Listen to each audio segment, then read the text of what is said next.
C'est assez particulier comme environnement. Qu'est-ce qu'on y retrouve en ce moment? Qu'est-ce qui se passe derrière toi? En ce moment, on est en situation de playtest avec des joueurs qui ont gracieusement accepté de venir essayer un jeu pour nous, dans les locaux d'Ubisoft Québec. C'est ici que la magie se produit, où on remet les utilisateurs au centre de la production des jeux vidéo. Puis ça, c'est tout au long de la production des jeux, avant même que les jeux sortent. Pourquoi c'est important pour vous de faire ça? C'est super important parce qu'on peut imaginer un concepteur de jeu qui, lui, aime spécifiquement les jeux de sport, par exemple, mais le matin, quand il arrive au boulot, on lui demande de faire un jeu d'action-aventure. Ou si je pousse l'exemple encore plus loin, un jeu de pouliche pour les petites filles de 4 ans. C'est un petit peu plus difficile pour lui de garder son public cible en tête tout le long du développement du jeu vidéo. Donc, c'est là que nous, on intervient. On va faire venir ces personnes-là en laboratoire pour essayer les jeux. C'est qui se retrouve ici? C'est monsieur, madame, tout le monde, des employés? Ou...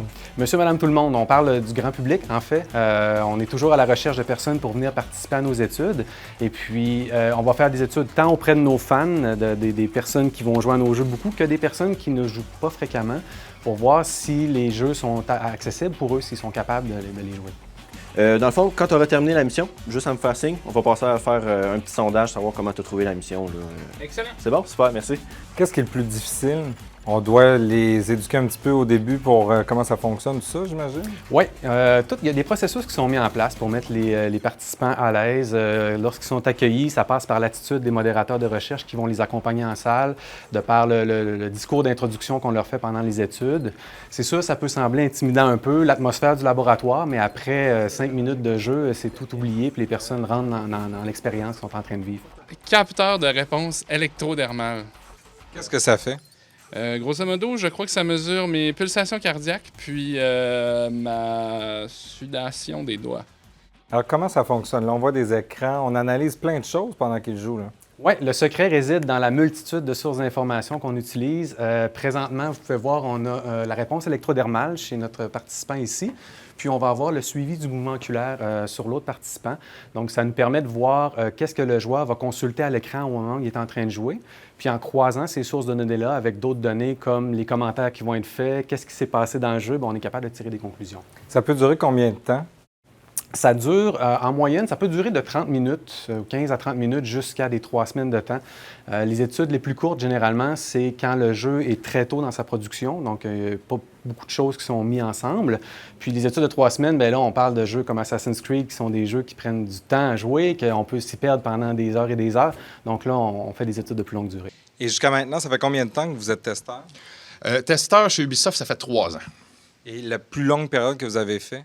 J'ai passé une semaine complète ici, là, de 9h à 4h, à jouer, à explorer un jeu qu'on m'a demandé de tester. Pourquoi vous êtes inscrit pour devenir testeur de jeu?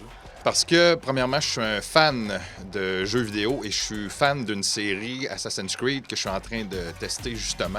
Et je trouve que c'est une belle occasion de découvrir un peu le processus de comment on fait le jeu vidéo, comment ça se passe. Puis en plus, on a la chance de donner des commentaires sur ce développement-là.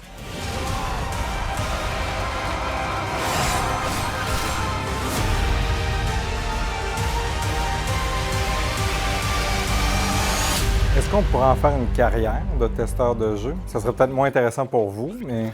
Pour les participants, ça serait merveilleux, ouais, j'en suis sûr, oui, effectivement. Mais non, malheureusement, on cherche vraiment des personnes, monsieur, madame, tout le monde, puis on essaie d'espacer les visites. C'est pour cette raison-là qu'on veut toujours avoir des nouvelles personnes qui viennent participer à nos études. On veut éviter que les personnes deviennent des playtesteurs professionnels, donc qui viennent anticiper les questions qui vont leur être posées, puis qui ajustent leur façon de jouer en conséquence. Nous, on veut que les personnes jouent de la façon la plus naturelle possible quand ils sont ici, comme s'ils étaient à la maison, en fait. Parlez-nous du rôle du modérateur, les gens qui surveillent ce qui se passe derrière eux. Oui, c'est grâce à lui que tout arrive, en fait, et bien sûr aux joueurs. C'est lui qui va faire la collecte de données, l'observation, qui va interagir avec les candidats. Donc, ça va être le point de contact avec les participants pendant la session. Le modérateur va avoir un guide de recherche qui va suivre, il va prendre toutes les notes, puis ensuite de ça, il va transmettre ce savoir-là aux analystes qui vont effectuer une analyse, un rapport, des recommandations aux équipes de production. Pour Alexandre, merci. Voilà. Merci beaucoup d'être venu. Merci Donc, ça conclut le playtest pour cette session-ci. Merci beaucoup. Bien, avec grand plaisir.